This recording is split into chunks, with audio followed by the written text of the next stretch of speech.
Good morning students. बेटा अब हमारे दो चैप्टर्स रह गए हैं, लेसन नंबर 12 और 13।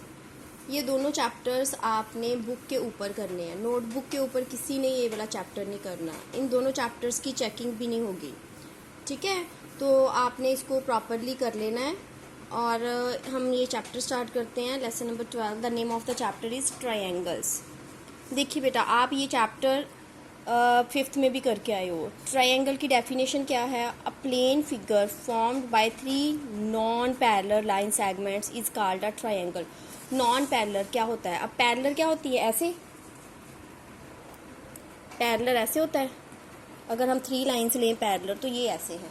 अगर हम बोले नॉन पैरेलल जैसे हमने ऐसे ट्रायंगल की शेप आपको पता है कितने लाइन सेगमेंट से बनी है? थ्री से। तो ये देखिए, ये तीनों लाइंस आपस में पैरेलल नहीं है, ठीक है। ये इंटरसेक्ट कर रही है ना एक दूसरे को, तो ये क्या बन गई? ट्रायंगल, जिसकी तीन साइड्स हैं, तीन ही इसके वर्टेक्स होते हैं, थ्री ही इसके एंगल्स होते हैं। ओके, अब आप देखिए इसकी डेफिनेशन क्या है। A plane figure formed by three non parallel line segments is called a triangle. बेटा इसकी आपको कोई डेफिनेशन नहीं पेपर में आएगी कि आपको डिफाइन करना हो, डिफाइन ट्रायंगल, नो, ठीक है। तो आपने इसको फिलअप की फॉर्म में करना है। जैसे a plane figure formed by three dash line segments is called a triangle. आप वहाँ पे लिखोगे नॉन पैरेलल, मीन्स कहीं पे भी आपको फिलअप आ सकती है। जहाँ a plane figure formed by three non parallel line segments is called a dash, आप लिखोगे ट्रायंगल। Is it clear? अब आप देखिए, A B C are three non collinear points. अब नॉन कोलिनियर पॉइंट्स क्या है? पहले हमको पता होना चाहिए कि कोलिनियर पॉइंट्स क्या होते हैं। कोलिनियर होते हैं जो स्ट्रेट होते हैं। अगर मैं आपको बोलूँ कि थ्री नॉन कोलिनियर से आप ट्रायंगल बना सकते हो, आप बोलोगे नो, ये क्या बन गई?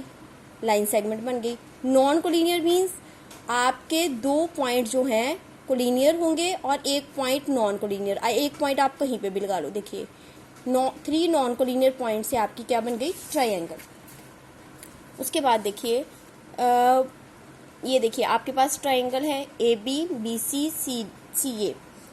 Okay, is called a triangle with vertices. आपको मैंने बताया ना वर्टिसेस कौन से होते हैं?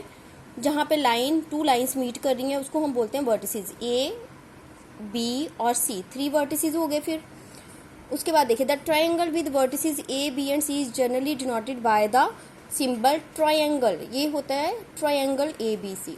देखिए इसमें आपको क्या बताया है? वर्टिसेस के बारे में बताया है इस पैराग्राफ में, और आपको ट्रायंगल की डेफिनेशन बताई है। ओके, उसके बाद देखिए बेटा साइड्स। अब आपको पता है साइड्स क्या होती हैं? ए बी, ठीक है, ये साइड है, और बी सी और सी ए। कितनी साइड्स हो गई फिर? तीन। A B B C and C A that form the triangle A B C are called the sides. आप इसको ऐसे अंडरलाइन कर लोगे। साइड्स कितनी? आपको ऐसे आ सकता है, how many sides of a triangle, तो आप लिखोगे three. Okay, after that angles. Angles क्या होते हैं? ये देखिए, एक ये वाला एंगल बन रहा है, एक ये वाला एंगल बन रहा है, और एक ये वाला एंगल बन रहा है। तो कितने एंगल्स हो गए? एंगल ए, एंगल बी और एंगल सी। इसको आप ऐसे भी लिख सकते हो, A B C, B A C, B C A, ठीक है, जैसे इन्होंने लिखे हैं। उसके बाद देखिए एलिमेंट्स और पार्ट्स। एलिमेंट्स, अब इसके कितने पार्ट्स हैं जहाँ एलिमेंट्स है? द थ्री साइड्स, तीनों साइड्स, एंड थ्री एंगल्स, और तीनों एंगल्स, तीनों साइड्स और तीनों एंगल्स टुगेदर, तीनों थ्री प्लस थ्री कितने हो गए? That means six. कितने पार्ट्स हैं इसके? आपने माइंड में रखना है सिक्स। कई बार स्टूडेंट्स साइड्स और एलिमेंट्स में कंफ्यूज हो जाते हैं। साइड्स थ्री होती हैं, एलिमेंट्स या पार्ट्स हैं वो सिक्स होते हैं। क्लियर बेटा? उसके बाद यहाँ पे आ जाओ आप, interior and exterior of triangle. अब देखिए इंटीरियर और एक्सटीरियर क्या होते हैं? आप ये तीनों पॉइंट्स आपने अच्छे से रीड करने हैं। The points which lie inside the region enclosed by triangle A B C. Inside, ये वर्ड आपने याद रखना है। The points which lie on the sides of B C C A and A B. The points which lie outside. अब ये तीनों points आपको मैं एक्सप्लेन करूँगी। अब देखिए इंटीरियर क्या है? The point made by all such points P which are enclosed by triangle A B C is called the interior. अब देखिए बेटा, पी पॉइंट जो है इसके इंटीरियर होता है अंदर, ट्रायंगल के अंदर जो पॉइंट है दैट इज पी, तो इसको हम बोलेंगे इंटीरियर। ओके, एक्सटीरियर होता है बाहर। अब देखिए इस ट्रायंगल में कौन सा पॉइंट बाहर है? क्यू। तो इसको हम क्या बोलेंगे, the part made by all such points Q which are not enclosed by triangle A B C is called the exterior. जो ट्रायंगल के अंदर नहीं आ रहा, वो पॉइंट जो बाहर है, that is known as exterior. उसके बाद है ट्रायंगुलर रीजन। देखिए ट्रायंगुलर रीजन न्यू वर्ड है, एक्सटीरियर इंटीरियर आप पहले पढ़ के आए हो। अब ट्रायंगुलर रीजन बेटा क्या होता है, the interior of a triangle A B C together with the triangle A B C with itself is called the triangular region. इसमें आपने सिंपल बात याद रखनी है कि जो बाहर वाले पॉइंट्स है, एक्सटीरियर पॉइंट्स हैं, उसको छोड़ के जो वर्टिसेस हैं, जो ट्रायंगल पे के ऊपर पॉइंट्स आ रहे हैं और जो अंदर आ रहे हैं पॉइंट्स, ठीक है, तो वो वाले पॉइंट्स को हम बोलते हैं ट्रायंगुलर रीजन। क्लियर बेटा। उसके बाद है आल्टीट्यूड।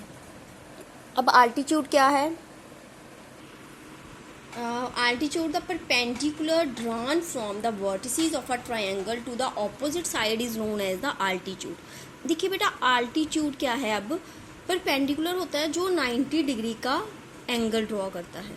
देखिए कोई लाइन ऐसे ड्रॉ की गई बिल्कुल सीधी, ठीक है, ऐसे बिल्कुल सीधी, जो 90 डिग्री का एंगल बनाए, जैसे ये लाइन यहाँ पे ड्रॉ हो रही है, कहाँ से आ रही है, drawn from the vertices of a triangle, ये वर्टिसेस से आ रही है, यहाँ पे आ रही है टू द ऑपोजिट साइड, ये ऑपोजिट साइड है ना इसकी, तो 90 डिग्री का एंगल बन रहा है, तो इसको हम बोलते हैं आल्टीट्यूड। अब देखिए एक ट्रायंगल में कितने आल्टीट्यूड बनेंगे, सिंपली इस वर्टिसेस से ये यहाँ पे लाइन ड्रॉ हुई, इस वर्टिसेस से इधर लाइन ड्रॉ हुई और इस वर्टिसेस से इधर परपेंडिकुलर ड्रॉ हुआ, ठीक है। तो ये कितने, आपको अगर पूछा जाए कि how many altitudes of a triangle, तो आप बोलेंगे 3। कितने आल्टीट्यूड्स होते हैं, 3। देखिए ये लिखा हुआ है ना, दीज 3 आल्टीट्यूड्स, तो इसमें यही क्वेश्चन बनता है। उसके अलावा इसमें क्या बनता है, the perpendicular drawn from the vertices of a triangle to the opposite side is known as dash of the triangle. फिर आपने आल्टीट्यूड, आपको आल्टीट्यूड की स्पेलिंग आने चाहिए। इसमें 2 क्वेश्चंस बनते हैं, एक फिलअप की फॉर्म में और एक दूसरा क्या था, how many altitudes of a triangle, तो आप लिखोगे 3। क्लियर बेटा। उसके बाद है median. The line segment joining the vertices to the midpoint of opposite side triangle are known as median। अब देखिए आप बोलोगे कि ये वाली शेप और ये वाली शेप ट्रायंगल की सेम ही है, बट बेटा इसमें कहीं पे परपेंडिकुलर वर्ड नहीं आया। इसमें क्या आता है, जिसमें परपेंडिकुलर आ गया दैट इज आल्टीट्यूड। मीडियन क्या है कि जब आपने वर्टिसेस से कोई लाइन ऑपोजिट साइड ड्रॉ की, तो वो ऑपोजिट साइड को 2 इक्वल पार्ट्स में डिस्ट्रीब्यूट करती है, उसको हम बोलते हैं मीडियन। इसमें देखिए इक्वल नहीं है, इसमें क्या था, ऊपर वाले में ये साइड थी और ये साइड थी, इनकी अगर आप लेंथ मेजर करोगे ये इक्वल नहीं होगी, बट इस केस में मीडियन के केस में इनकी लेंथ और इसकी लेंथ इक्वल होगी। The line segment joining the vertices to the midpoint, midpoint means बिल्कुल सेंटर में, to of the opposite sides of a triangle is known as medians. ठीक है बेटा। उसके बाद है टाइप्स ऑफ ट्रायंगल्स। ये आप 5th में भी करके आए हो, 4th में भी करके आए हो, बहुत इजी है। देखिए अब ट्रायंगल्स की टाइप्स क्या है। फर्स्ट है naming of triangle by considering the length of a triangle. सबसे पहले है स्केलन। अब देखिए इसमें आपको स्केलन की डेफिनेशन नहीं आएगी, आपको मैंने बताया कैसे आएगा। A triangle whose no 2 sides are equal is called dash, तो आप लिखोगे स्केलन। अब स्केलन ट्रायंगल क्या होती है, जिसकी तीनों साइड्स अनइक्वल होती हैं, जिनकी लेंथ अनइक्वल है। जैसे मैंने आपको ये बोला, आपने एक ट्रायंगल ड्रॉ करनी है, ठीक है बेटा, स्केलन। तो अगर हम बोले कि हमने स्केलन ट्रायंगल ड्रॉ की, देखिए अगर यहाँ ये वाली मैं ट्रायंगल देखूँ तो ये हमें दिखने में लग रही है जैसे एक होती है स्केलन, एक होती है आइसोसेलेस और एक होती है equilateral according to their length. अगर मैं ये बोलूँ कि ये मैंने 5 सेंटीमीटर रख ली, ये भी 5 रख ली और ये भी रख ली, तीनों की साइड्स इक्वल हैं, ये हो गई हमारी इक्विलेटरल। ओके बेटा। अगर मैं इनकी लेंथ को चेंज कर दूँ, ठीक है, इसकी लेंथ यहाँ पे मैं कर दूँ 4, ठीक है, इसको कम कर दूँ, यहाँ तक कर दूँ, तो ये जिसकी 2 साइड्स इक्वल हैं वो हो गई आइसोसेलेस। ठीक है बेटा। और अगर मैं तीनों की लेंथ चेंज कर दूं, अगर इसकी कम करके मैं 3 कर दूं, तो ये हमारे पास हो गई स्केलन। ओके। अब आप देखिए, अब बुक पे आइए, देखिए बेटा स्केलन का क्या बताया था, whose no 2 sides are equal. मतलब जिसकी दोनों साइड्स इक्वल हैं, दैट मीन्स उनकी तीनों ही साइड्स अनइक्वल हो गई। स्केलर में आपने याद रखना है जिसकी तीनों साइड्स अनइक्वल है दैट इज स्केलर, जिसकी दो साइड्स इक्वल है। अब देखिए आइसोसेलेस में क्या है, a triangle whose two sides are equal, जिसकी टू साइड्स इक्वल है वो है आइसोसेलेस।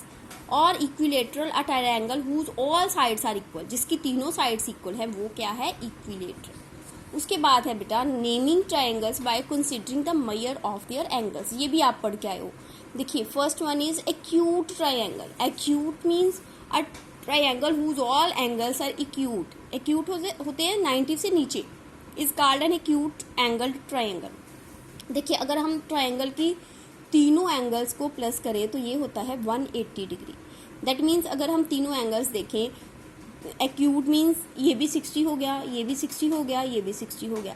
ये नहीं कि सारे एंगल 60 के होंगे तभी एक्यूट होगा, हो सकता है कोई 50 का हो, ठीक है, कोई 80 का हो जाए, ठीक है, तो तीसरा एंगल फिर उसके अकॉर्डिंग हो जाएगा। मतलब 90 से नीचे नीचे हमने जब एंगल्स को लेना है वो ट्रायंगल हो जाती है एक्यूट। उसके बाद है बेटा right triangle. A triangle whose one angle is a right angle is called a right angle triangle. जिस ट्रायंगल में एक एंगल 90 का है, देखिए इसमें एक एंगल 90 डिग्री का है, हमने टोटल 180 ही करना है, एक एंगल 90 का है, बाकी एंगल्स जो हैं आपके वो कोई भी हो सकते हैं। जैसे आपके एक एंगल 90 का, बाकी जो दोनों एंगल्स हैं वो 90 से कम हो जाएंगे, ठीक है बच्चे। उसके बाद है obtuse triangle. A triangle whose one angle is obtuse. Obtuse means 90 से ऊपर, is called an obtuse angle triangle is an obtuse triangle, जिसमें एक एंगल जो है आपका 90 से ऊपर हो जाए, जैसे 110 हो जाए, 100 हो जाए, बाकी जो है वो 90 से छोटे हो जाए, तो उसको हम बोलते हैं ऑब्ट्यूज ट्रायंगल। उसके बाद है बच्चे perimeter of a triangle. The sum of length of the sides of a triangle is called its perimeter. जैसे आपको बोला जाए कि पेरीमीटर पता करो, तो पेरीमीटर क्या होता है, जैसे ये ट्रायंगल है आपके पास, ठीक है, ये 2 सेंटीमीटर है, ये 3 है, ये 4 है, मैं आपको बोलूँ इसका पेरीमीटर पता करो, तो आप क्या करेंगे, तीनों को प्लस कर लिया, 2 + 4 + 3 दैट इज 9 सेंटीमीटर, तो ये हो गया पेरीमीटर। अब इसकी डेफिनेशन एक बार फिर से देखिए। द सम ऑफ, सम होता है तीनों साइड्स को प्लस करना है, of the length of sides of a triangle is called perimeter. Formula perimeter is equal to A + B + C। इसकी डेफिनेशन कैसे आ सकती है, आपको डेफिनेशन नहीं आएगी, आपको फिलअप की फॉर्म में कैसे आएगा, the sum of length of sides of a triangle is called dash, आप लिखोगे पेरीमीटर। बेटा tomorrow we will start from exercise 12.1 और वो भी बुक के ऊपर ही हमने करना है। Good bye.